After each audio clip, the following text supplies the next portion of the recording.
The gospel text of today is taken from the Gospel of Matthew chapter 21 verses 33 to 43 and verses 45 to 46. In these verses, Jesus tells a parable. And the root of the parable is, the main point of the parable is that whatever has been given to us has been given in trust. And we must realize this. He speaks about a man who had a vineyard, who leased it out to tenants so that they could till that vineyard.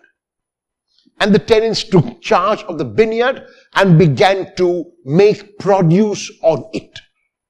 Because of the agreement that had been made in advance, the owner sends his servants to collect his share of the produce.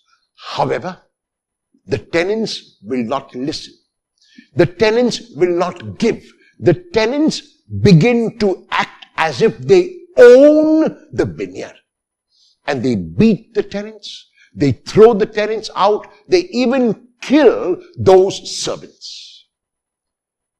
The owner is surprised because this agreement had been made in advance.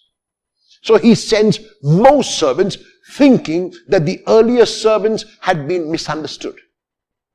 The tenants deal in the same way with the servants. They do what they did to the earlier servants, and they even harsher now with these servants.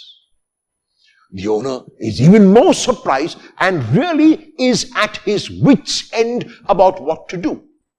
Now the owner has a son, and it is obvious that the son will be the heir of that vineyard.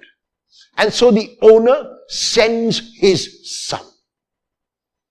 The moment the tenants see the son, they realize that now all that they want is theirs because this is the heir. And if the heir is killed, then there will be no one else but them who can take over the vineyard. And so they kill the son and throw him out of the vineyard. The reference is very clearly to the prophets who had been sent by God and who were treated shamefully. The reference is to the second group of prophets who were sent by God and treated in the same way as the former group, shamefully. And then in the fullness of time, God was at his wit's end and did not know what to do. But God had a son. And God sent his son. Whether the former prophets, whether the latter prophets, whether the son who was sent, all came with the same message. And the message was that God wanted to reconcile all people to himself. God wanted us to realize that we were not owners but tenants. God wanted us to realize that our lives here on earth was a short life. 60, 70, 90, 95 years. That is all. For God, there is no time. But for us, these years given to us, no matter how many years they might be, must be lived as if we were tenants, must be lived entirely and fully, must be lived by tilling the land and giving God, which means giving others, their share of the produce. However, as tenants in the parable of today, as those who have gone before us, we behave in the same manner. And our response, unfortunately, on the three levels, that is, our response to each other, remains at the level of selfishness. We try to accumulate, we try to gather, we try to gain as much as we can for ourselves without often even a thought about another. Our needs are all that matter to us. And no matter how much we have, it sometimes is never enough, and we want to have and have and have more. Our relationship with nature, which has led to the destruction, so much so that everyone, everywhere is now talking about ecology, is now talking about the environment and how we can save our world. Why have we let it come to such a state?